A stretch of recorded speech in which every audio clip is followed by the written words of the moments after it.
What up, y'all? So, I got messaged by this guy on Instagram, right? His name's Ops Most Wanted. I'll go ahead and I'll put his thing here. But, he's trying to sell me. He told me on Instagram that for $1,000, he can turn it into $50K or even $100,000. Just say he's 17, can't afford a phone bill, but all of his money that he does make goes to taking care of his family. So I think that's very admirable. But his approach was literally like, yo, give me 1K and I'll turn it into 50K. And so I was like, bro, move up the entry a little bit. You know what I'm saying? Like, don't just like go straight into the sale. Like, what's the opportunity? And so I scheduled a call with this guy, and we're gonna go ahead and we're gonna talk to this dude right now. And so this is where the call goes down, boiler room style. I'll see y'all after the intro. Gave him something slight, little wisdom for the time. Told the bottom all goodbyes. I'll tell the top that you said hi. Sorry, miss your call, I've been living too much life. Always somewhere high, always somewhere in the sky, always fine, yeah. You see the leaves fall off, you thought the family tree would die, but these roots run deep below ground zero. Just Ops, what's up? How you doing, Ops? Is that your real name? Nah, my real name is Cody, but I don't really go by that. Okay, cool, man. What's up, Cody? Where you from? I'm originally from Bakersfield, California, and then I lived in Oklahoma City for like 6-7 years, and now I'm in Arkansas. You're in OKC right now? No, I'm in Arkansas now, but I just moved from OKC like about a year ago. Oh, dang. That's what's up, man. I buy houses in Arkansas. That's what's up. Yeah, man. I'm a real estate investor. Yeah, I seen that. Yeah, I love real estate, bro. It's it's funny. I used to rap when I was your age, a long time ago.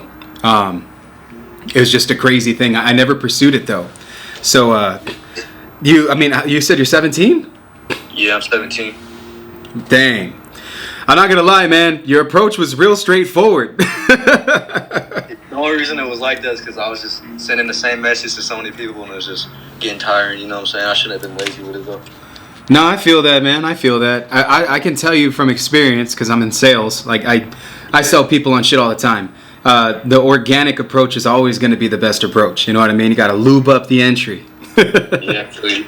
I'm open to what it is that you're talking about, man. And so, like, I actually listened to some of your music here. I saw the Gangster Party mix that you did. Yeah. That was pretty good. I'm not going to lie, man. I'm impressed. His favorite, to be honest. Oh, really? Yeah. Well, I'm old, man, so I love that song. The Gangsta Party song with Tupac and Snoop, that was my shit when I was a kid. Yeah, I feel you. I did that for the older audience.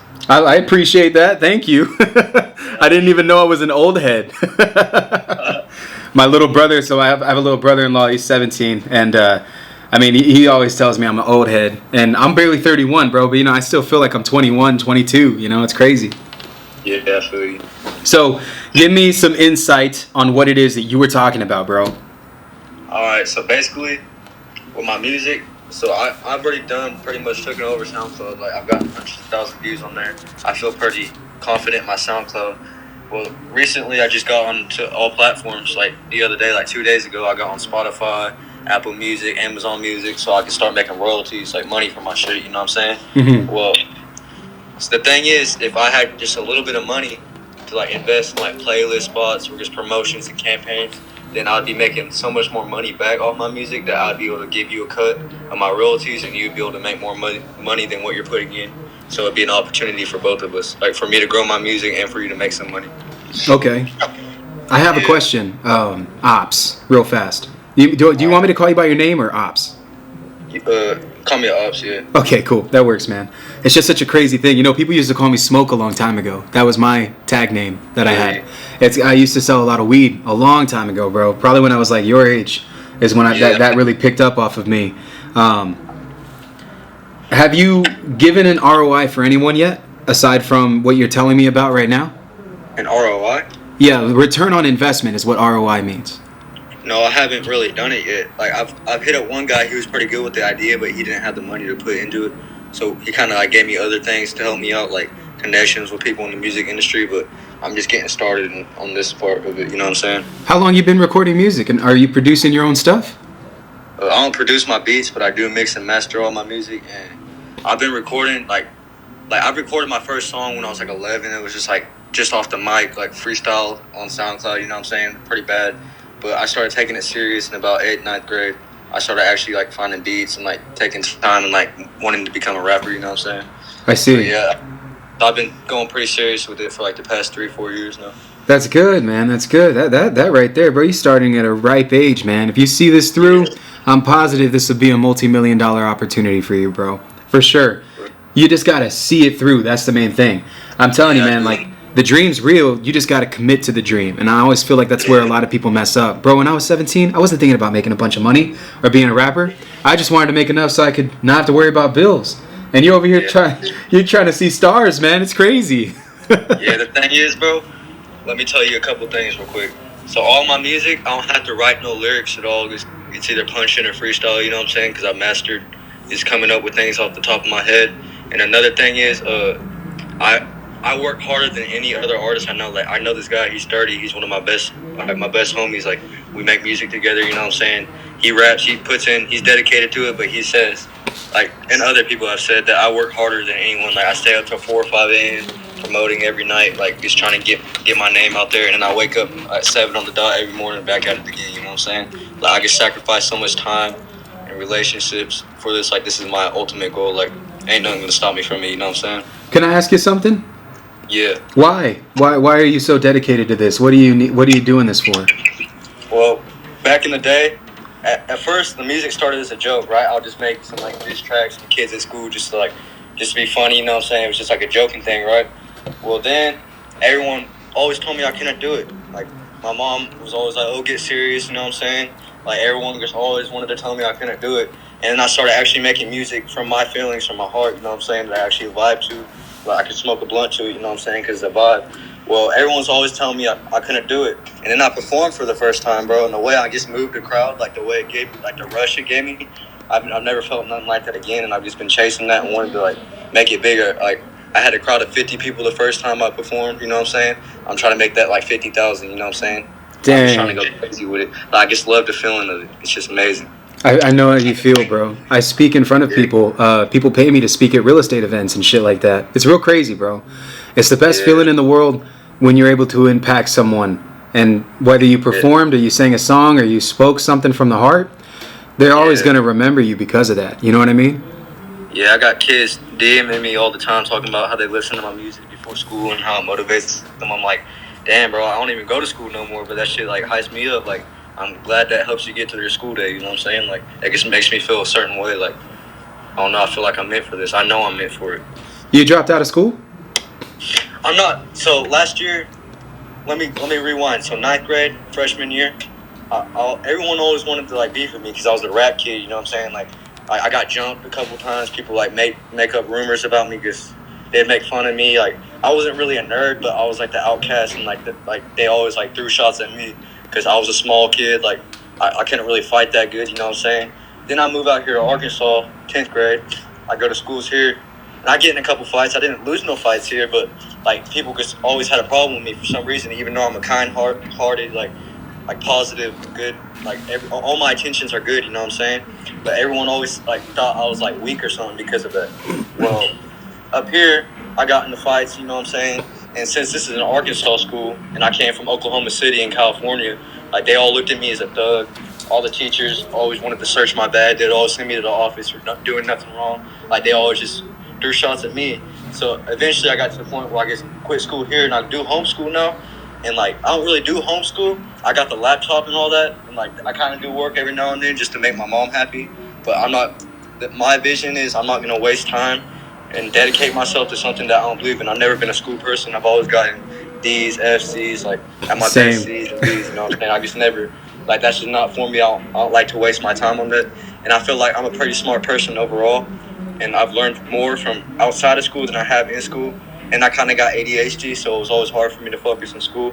So I just feel like school is not going to get me nowhere now. And I'm too far into this rap and behind in school to go back on it, you know what I'm saying? ADHD is a gift, bro. You just got to channel that into something. I own 14 different companies, man. Like, literally 4 of them push 10 milli plus. I've been investing in real estate and flipping houses since, so I was 23 years old. Seeing what you're doing at 17, I can only imagine where you're going to be at by the time you're my age. Yeah. Man, and the fact that you want to take care of your mom and you want to do right by your family, and it just sounds like you want to do right, bro. Bro, my main goal isn't even just the music. Like, eventually, like, pretty soon, I'm actually starting, like, a Croc company. Like, you know Crocs, the shoes? Yeah. Yeah. So I have a girl, she's in, like, California. She's about 27. She, like, makes these charms, like all, like, the retro shit that people like Xanax bars or whatever. They go in your Crocs, you know what I'm saying? I seen them. I don't support drugs because I've already had a couple problems with Xanax and all that, but I don't support that. I'm clean. I haven't smoked weed in 2 days. I'm trying to quit that now. But yeah. So what I'm gonna do is I'm gonna invent my own Croc, probably with Plug Baby or whatever, because that's one of my other names I go by. That's the new name of my album or whatever. I'm gonna put that on there, and then I'm gonna collab with her and have her charms in it, and then we're gonna sell them and split the profits. Like, I just got so many ideas, and my plan is say I got $1 million, right? Uh-huh. Like, if I make $1 million, a third of it's gonna go to charities, to helping homeless kids with cancers, whatever, and then another third is gonna go to taking care of my family, making sure they got the house they need, their cars pay off. Like, if anybody has medical problems, take care of that, and the other third is gonna go to me. I'm not doing it for selfish reasons. I actually want to help people. You know what I'm saying? Man, I'll tell you what, bro. I was not expecting this type of conversation. You and I have a lot in common, as crazy as that sounds. But when I was your age, I was fighting, I was gangbanging, I was hanging around crowd, I was smoking weed every single day, and I wasn't hustling. And you got your head on your shoulders right now. You got something that you believe in. Yeah. I'll tell you what, man. I don't want any return on investment from you. All right? All I'm going to ask you to do is send me where I can send you money. And I'm going to put $500 in your pocket for this conversation. You don't have to pay me back. You don't have to do anything. And I just want you to know that God is in your life so heavy right now, bro. And where you're going right now, you can't even comprehend the amount of blessings that are going to come your way. All I'm going to ask of you to do is to put everything that you got into this project, man. And truthfully, I know you ain't going to fail. Regardless of whether or not I give you this money, you ain't failing. I'm just going to give you a little bit right now, and it's going to get you in a solid spot to afford those things that you were wanting to afford with those playlist plays and all those other things. But man, you blow my mind right now, bro. And I'm touched, dude. I'm literally touched. I appreciate it, bro. No one has believed in me enough to put money into my shit, except for my brother. Like, he'll send me $20 so I can get on DistroKid. But, bro, that, like, blows my mind, bro. Like, I got love for you now, bro. Like, that's crazy. Hey, man, look, send me where I can send money to you, okay? And I'm going to send you $500. You got a follower now. I'm going to follow you, and I'm going to check up on you every year to see where you're at. Is that okay? Yes, bro. I appreciate that for real. Hey, man. You got a good heart, bro. You got a good heart. And I see it. I can feel it. Energy's real. It introduces you before you even tell me who you are, man. And I know that you're going to make something really big happen in this. Just see it through, brother. That's all I ask of you. I appreciate that, bro. The other thing is, I've had a couple times, like, are you a spiritual person? You believe in, like, the devil and God and shit? Of course, man. Yeah, well, I've had a couple times where I've had Satan approach me, bro, trying to get me to sell my soul, bro. And I was so desperate, like, about a week ago, I would have sold my soul for real, you know what I'm saying? But, all these blessings are happening now, and now you're coming into the picture and you're trying to help, bro. That blows my mind. I know I'm never going to sell my soul now. Like, that's not even an option. Like, I obviously got it without that. That's crazy, bro. I appreciate you for real. If you have Cash App, I prefer that, so I can write this off on my taxes. As a business owner, I have to do certain things a certain way. Yes. And, man, I'm super excited for you, bro. All right? You got a supporter. I'm not going to lie, man. The music is decent. I know that you can do better than this, too. And I'm excited to see what you come out with here in the next couple of years to follow, man. So I appreciate you, bro. I'll see you soon, bro. I haven't smiled this big in so long, bro. Like, blow my mind. All right, bro. Hold on real fast, because I want you to know that I'm a real-ass motherfucker when it comes to shit like this, and I don't like to hype people up for no reason. Hold up real quick. Amy Cox, who is this? That's my mom. I appreciate that for real. Alright, man. I sent a little message on there. It says, follow your dreams, bro. That's for you. I sent it to you right now. Well, thank you, bro. I love you for real. Hey, man. All love, bro. You're a blessing, bro. For real. Hey, all good, man. You're a blessing. God's doing so much in your life, man. You don't even know. Like, just wait for it, bro. Just in the darkest times when you question yourself, just know that there's light, man. And You're gonna make this shit happen. I know you are. And I'm gonna check up on you in a year, see where you're at, alright? Alright, for sure, bro. Ops, man. It's a pleasure, bro. You take care. Love you, bro. Stay up. Love you too, man. Bye. That right there was a sales call. I'm not even gonna lie, for a 17-year-old kid to pour his heart out like that, I don't know if I'm ever gonna get that money back. And you know what? I don't care. What that guy just talked about right now, and I don't know if y'all know this, but I had a friend, his name was Reach, and Reach was a music producer of mine. He reminded me of this kid right here. Reach had the biggest heart in the world, would always get into fights because people didn't like him because he was tall and he was a rapper and XYZ. He made a huge impact on my life. When I was 17 years old, my mom's kicked me out of the house and I was homeless for a little while. And I had nowhere to go. This guy was making music out of his fucking apartment and he invited me in and gave me a place to stay when no one else would. And I made a couple tracks with him and I found love in music. Anyways, this guy reminds me a lot of him. Reach ended up passing away by the time I was 22. And he was very talented. I felt those vibes through this kid right now. And so, man, if this guy means that, you know, whatever, I don't care. The point is you put that energy out there. If it comes back, it's great. But I just followed this guy on Instagram. Y'all make sure y'all show this dude some love. Ops Most Wanted on Instagram. This is supposed to be a funny video and turned out to be something really badass. We didn't plan any of this. This was all on the spot. So, guys, I'm just excited to see where this dude goes. Y'all sometimes gotta believe in other people even when no one else believes in them. Like, I give money to homeless people. We donate to charities all the time. I speak in front of people where I don't even know if they're ever gonna make millions of dollars. But I treat them and I shake their hands like they're future millionaires, like they're future impactors, they're future influencers. Because truthfully, man, the energy that you throw out there, that shit reciprocates and come back to you. So, I believe in this kid. If you guys don't believe in this kid, it's all good. That was some love right there. Alright guys, I'll see you on the next video. I want the check. Check.